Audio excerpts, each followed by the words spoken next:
गर्भवती महिलाओं के लिए सरकार ने कई योजनाएं संचालित कर रखी है, तो वहीं सरकारी काम में संलग्न महिलाओं को भी छुट्टी देने का प्रावधान है और उस छुट्टी के दौरान उनका भुगतान भी करने का प्रावधान है। इसके बावजूद अनूपपुर जिले के स्वास्थ्य विभाग में महिला अपने वेतन पाने की गुहार लगातार विभाग से लगा रही है। अनूपपुर जिला चिकित्सालय में पदस्थ गुड्डीबाई वार्ड आया के पद पर पदस्थ है। गुड्डीबाई 3 महीने की छुट्टी गर्भावस्था में होने पर 17/2/2022 को ली थी। छुट्टी से आने के बाद गुड्डीबाई को राशि के भुगतान विभाग के द्वारा नहीं किया गया, जिसे लेकर गुड्डीबाई ने एक बार फिर स्वास्थ्य विभाग के अधिकारियों से गुहार लगाते हुए वेतन दिलाए जाने की मांग की है।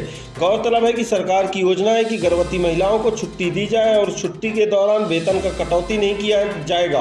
पूरा वेतन उस गर्भवती महिला को उपलब्ध कराया जाएगा। लेकिन यहाँ पर कुछ अलग ही माजरा है। 3 महीने की छुट्टी आने के बाद अब अपने ही वेतन के लिए गुड्डीबाई दर दर भटकने को मजबूर है। गुड्डीबाई ने बताया कि घर की स्थिति अच्छी नहीं है, वहीं पैसों की भी आवश्यकता है। अगर समय पर पैसे नहीं मिलेंगे तो घर में दिक्कतों का सामना करना होगा। छोटे छोटे बच्चे हैं, इन बच्चों के लिए भी जरूरत की सामानें लेनी होती है, इसलिए वेतन की आवश्यकता है। लेकिन स्वास्थ्य विभाग में पदस्थ कर्मचारी व अधिकारी की लापरवाही से गुड्डीबाई का वेतन ना मिल पाना गुड्डीबाई के लिए परेशानियों का सबब बना हुआ है। सरकार ने तो यहाँ तक योजनाएं संचालित कर रखी है कि मनरेगा में भी गर्भवती महिलाओं को हाजिरी उपलब्ध कराई जाती है। वहीं छोटे बच्चे अगर हैं तो उनके यहाँ भी व्यवस्थाएं की जाती है। लेकिन सरकार की मंशा अनुरूप स्वास्थ्य विभाग काम करने को आमादा है, इसलिए गुड्डीबाई का भुगतान नहीं हो पा रहा। बताया जाता है कि सरकारी विभाग में किसी भी कार्यालय में अगर कोई महिला पदस्थ है और वह गर्भवती है तो उसे छुट्टी उपलब्ध कराई जाती है और उस छुट्टी के दौरान जितना वेतन का भुगतान होगा उस महिला को भी उपलब्ध सरकार के द्वारा कराया जाता है। लेकिन यहाँ पर गुड्डीबाई के साथ विभाग क्यों गलत कर रहा समझ से परे है। गुड्डीबाई ने बताई कि 2 माह का भुगतान अभी भी नहीं किया गया। कर्मचारी व अधिकारियों के द्वारा कहा जाता है कि आपका भुगतान कर दिया गया है, लेकिन अभी तक गुड्डीबाई को भुगतान नहीं मिला है। अगर ऐसा ही हाल रहा तो गुड्डीबाई के सामने पैसों के संकट पड़ जाएंगे। वहीं गुड्डीबाई मजबूरन काम छोड़ने को विवश होगी। अब विभाग को चाहिए कि गुड्डीबाई का जल्द से जल्द पैसे का भुगतान कराए, जिससे उनकी समस्या का निदान हो सके, वहीं काम पर भी वापस गुड्डीबाई लौट सके। अब देखना होगा कब तक स्वास्थ्य विभाग ध्यान देता है व गुड्डीबाई का भुगतान कर उन्हें पैसे दिलाता है।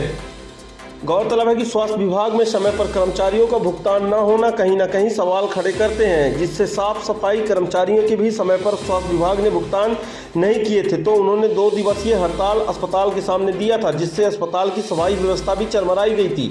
हालांकि सफाई व्यवस्था चरमराते ही स्वास्थ्य विभाग हरकत पर आया और ठेकेदार को निर्देश दिलाकर सफाई कर्मचारियों को भुगतान तत्काल कराया गया। इससे साफ जाहिर होता है कि स्वास्थ्य विभाग की लापरवाही कहां तक कर सकता है। तो वहीं अभी भी स्वास्थ्य विभाग के कर्मचारी जिला अस्पताल के सामने धरने पर बैठे हुए हैं। सभी की मांग वेतन भुगतान को लेकर होता है। गौरतलब है कि अधिकतर मामले स्वास्थ्य विभाग में ठेके में पर चले गए हैं, इसलिए स्वास्थ्य विभाग के अधिकारी भी ठेकेदार के ऊपर दबाव डालते हैं और ठेकेदार इन कर्मचारियों को समय पर भुगतान नहीं करता, इसलिए इन कर्मचारियों के सामने भी रोजी रोटी का संकट खड़ा हो जाता है। अब स्वास्थ्य विभाग को ही इस ओर गंभीरता दिखाते हुए ठेकेदार को कड़ाई से कर्मचारियों को भुगतान करने के निर्देश देने चाहिए। मामला दीदी आपका? मैं जो मैटरनिटी छुट्टी में गई थी डिलीवरी होने के बाद 1 मार्च से छुट्टी में थी।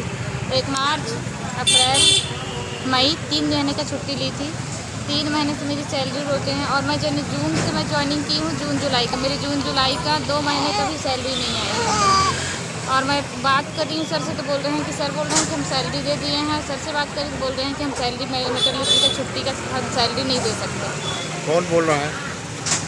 हमारे जो अनिल सर, ठेकेदार। तो आपने क्या सिविल सर्जन या सीएमएचओ साहब से शिकायत नहीं की? मैं एप्लीकेशन भी दे दी हूँ और बोले कि ठीक है हम बात करते हैं। और इतने दिन हो गए, मतलब मुझे जून जुलाई 2 माह ड्यूटी करते भी हो गया, अभी तक कोई मतलब मेरी एक भी सैलरी नहीं आई है। क्या नाम है आपका? गुड्डीबाई। किस पद पे हैं? Support staff, SNC.